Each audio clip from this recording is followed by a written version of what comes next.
ನೋಡು, ಯಾವುದಕ್ಕೂ ಯೋಚನೆ ಮಾಡಬೇಡ. ಧೈರ್ಯವಾಗಿ ಮುಕ್ತವಾಗಿ ನನ್ನ ಎದುರಿಗೆ ಮಾತಾಡು.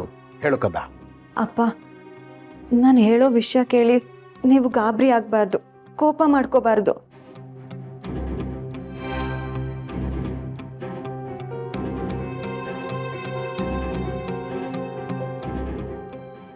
ಯಾಕೆ ಮಗಳೇ, ಏನಾದರೂ ಸಮಸ್ಯೆನಾ? ಸಮಸ್ಯೆ ಅಲ್ಲ ಅಪ್ಪ, ಸತ್ಯ ಹೇಳೋಕೆ ಧೈರ್ಯ ಸಾಲ್ತಾ ಇಲ್ಲ. ಪ್ರಪಂಚನೇ ಹೀಗಾಗ್ಬಿಟ್ಟಿದೆ ಮಗಳೇ. ಈ ಪ್ರಪಂಚದಲ್ಲಿ ಸುಳ್ಳನ್ನು ಹೇಳೋಕೆ ಭಯ ಪಡಬೇಕೇ ಹೊರತು ಸತ್ಯನ ಹೇಳೋಕ್ಕಲ್ಲ. ಸುಳ್ಳನ್ನು ಸರಾಗವಾಗಿ ಹೇಳ್ತಾರೆ, ಅದೇ ಸತ್ಯನ ಮುಚ್ಚಿಟ್ಟು ಬಚ್ಚಿಟ್ಟು ಮಾತಾಡ್ತಾರೆ. ಆದರೆ ನಾನು ಸುಳ್ಳು ಹೇಳ್ತಿಲ್ಲ ಅಪ್ಪ. ನಿಮಗೆ ಗೊತ್ತಿಲ್ಲದೆ ಇರೋ ಒಂದು ಸತ್ಯನ ತಿಳಿಸ್ಬೇಕು ಅಂದ್ಕೊಂಡಿದ್ದೀನಿ. ಸತ್ಯನ ಹೇಳು ಮಗಳೇ.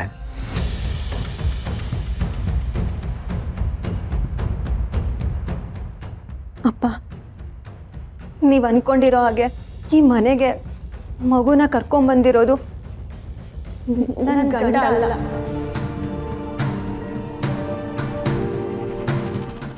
ನನಗೂ ಅವ್ರಿಗೂ ಮದುವೆ ಆಗಿಲ್ಲ.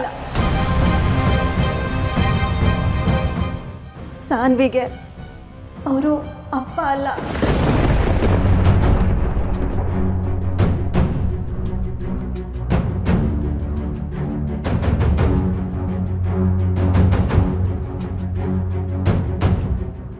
ಮಗಳೇ, ಏನು ಹೇಳ್ತಿದ್ಯಾ ನೀನು? ಹೌದಪ್ಪ, ಈಗ ನಮ್ಮ ಮನೆಗೆ ಬಂದಿದ್ದಾರಲ್ಲ, ಅವ್ರು ಯಾರು ಅಂತಾನೆ ನನಗೆ ಗೊತ್ತಿರಲಿಲ್ಲ. ಆದರೆ ಅವ್ರ ಮಗುಗೆ ಆಶ್ರಯ ಕೊಟ್ಟು ಅವ್ರನ್ನ ಕಾಪಾಡಿಕೊಂಡು ಇಲ್ಲಿಗೆ ಕರ್ಕೊಂಡ್ಬಂದಿದ್ದಾರೆ. ನನ್ನ ಮೇಲೆ ಪ್ರೀತಿ ತೋರಿಸಿ, ಕಾಳಜಿ ತೋರಿಸಿ ನನ್ನನ್ನು ಹುಷಾರು ಮಾಡಿದ್ದಾರೆ. ಒಂದು ಅರ್ಥದಲ್ಲಿ ಅವ್ರ ಈ ಮನೆಗೆ ಬಂದು ನನಗೆ ಬದುಕು ಕಟ್ಕೊಟ್ಟಿದ್ದಾರೆ. ಆದರೂ ಇಷ್ಟು ದೊಡ್ಡ ಸುಳ್ಳು?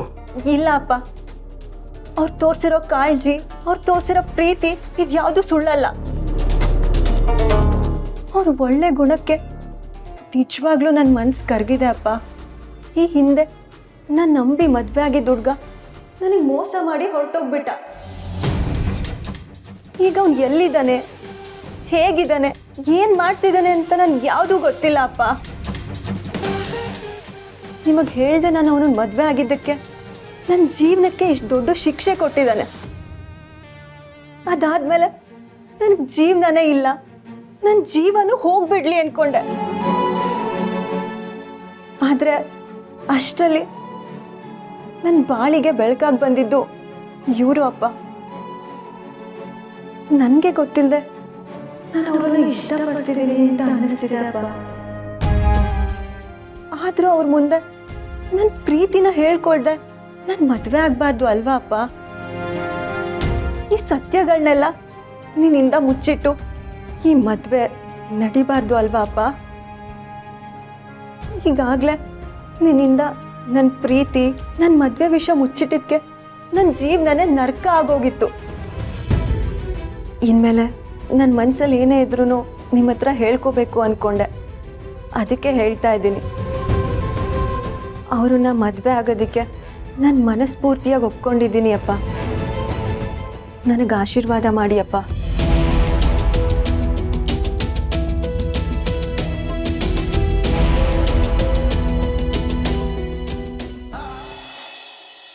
ನೀನು ಯಾರು, ಇಲ್ಲಿಗೆ ಯಾಕೆ ಬಂದೆ, ಎಲ್ಲ ನನಗೆ ಗೊತ್ತಾಗಿದೆ. ಅದನ್ನೇ ಹೇಳೋಣ ಅಂತ ಬರ್ತೈತೆ. ಅಂದರೆ ನನಗೆ ಸುಳ್ಳು ಹೇಳೋರ್ನ ಕಂಡ್ರೆ ಆಗಲ್ಲ ಅನ್ನೋದು ಗೊತ್ತು ತಾನೆ. ನೋಡಿ, ನನಗೆ ಸುಳ್ಳು ಹೇಳೋವಂಥ ಉದ್ದೇಶ ಏನೂ ಇರಲಿಲ್ಲ. ಈ ಮನೆಗೆ ಒಳ್ಳೇದಾಗಬೇಕು ಅನ್ನೋ ಉದ್ದೇಶ ಮಾತ್ರ ನನಗಿದ್ದಿತ್ತು.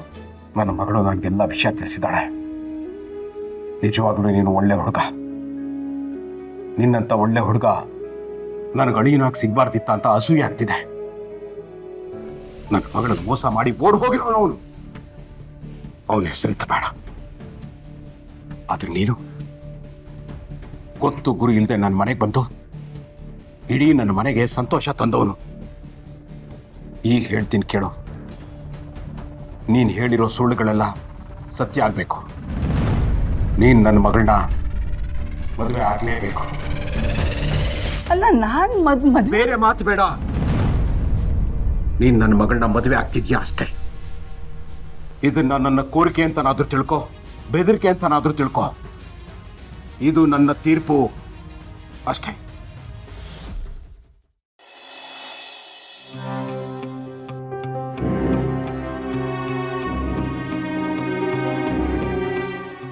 ಮೇಡಮ್ಮರೇ,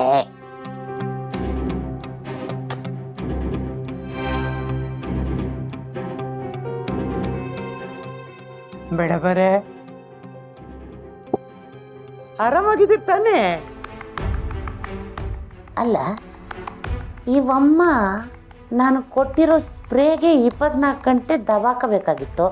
ಆದರೆ ಇಷ್ಟು ಬೇಗ ಎಚ್ಚರ ಆಗ್ತಿದೆ ಅಂದರೆ ನನ್ನ ಸ್ಪ್ರೇಯಲ್ಲಿ ದಮ್ ಇಲ್ವೋ ಅಥವಾ ಈ ಮೇಡಮ್ಮರು ಸಿಕ್ಕಾಪಟ್ಟೆ ದಮ್ ಇರೋರು ಏನೋ ಗೊತ್ತಿಲ್ಲ. ಮೇಡಮರೇ, ಒಂದೇ ಒಂದು ತುಟ್ಟು ಶಕ್ತಿ ಬರುತ್ತೆ. ಅದೇ ಈಗ ಮತ್ತೊಂದು ಸರಿ ಸ್ಪ್ರೇ ಹೊಡೆದು ಬಿಡ್ತೀನಿ. Good girl. ನೋಡಿ ಮೇಡಮರೇ, ಇವತ್ತೊಂದಿನ ನೀವು ಆರಾಮಾಗಿಲ್ಲೇ ಇದ್ದು ಬಿಟ್ರೆ ನಾಳೆ ನಿಮ್ಮ ಗಂಡ ಇನ್ನೊಂದು ಹುಡುಗಿಯ ಗಂಡ ಆಗ್ತಾನೆ. ಅಲ್ಲಿ ತನಕ ನೀವಿಲ್ಲೇ ಇದ್ದು ಬಿಡಿ. ಅದನ್ನು ನೋಡೋಕ್ಕೂ ಆಗಲ್ಲ ನಿಮಗೆ. ಯಾಕೆಂತಂದರೆ ನಿಮ್ಮನ್ನು ಕಟ್ಕೊಂಡು ನಮ್ಮ ಕಾರ್ತಿಕೇಯನ್ಗೆ ಯಾವುದೇ ರೀತಿ ಸುಖನೂ ಸಿಗಲಿಲ್ಲ. ಹೋಗಲಿ, ನೀವು ಮದುವೆ ಮಾಡ್ಕೊಂಡು ಬಂದ ತಕ್ಷಣ ನಿಮ್ಮಪ್ಪ ಮಿನಿಸ್ಟ್ರು ತನ್ನ ಪದವಿನೇ ಕಳ್ಕೊಂಡ್ಬಿಟ್ಟ. ಇನ್ನು ನಿಮ್ಮಿಂದ ಏನೂ ಆಗಲ್ಲ. ಕಾರ್ತಿಕೇಯ ಈ ಮನೆ ಅಳಿಯ ಆದರೆ ಅವನಿಗೆ 100 ಎಕರೆ ಎಸ್ಟೇಟ್ ಬರುತ್ತೆ, ಕೋಟ್ಯಾಂತರ ರೂಪಾಯಿ ಆಸ್ತಿ ಬರುತ್ತೆ. ಅದಕ್ಕೆ ಮೇಡಮ್ಮರೇ, ನಾಳೆವರೆಗೂ ಮಾತ್ರ ನೀವು ಹೀಗೇ ಇದ್ದುಬಿಡಿ, ಆಯಿತಾ? ಆಮೇಲೆ ನಿಮ್ಮನ್ನು ಯಾರು ಕೇಳ್ತಾರೆ? ನಿಮ್ಮನ್ನು ನಾನು ಏನೂ ಕೇಳಲ್ಲ, ನೀವೇನು ಬೇಕಾದ್ರೂ ಮಾಡ್ಕೋಬೋದು, ಆಯಿತಾ?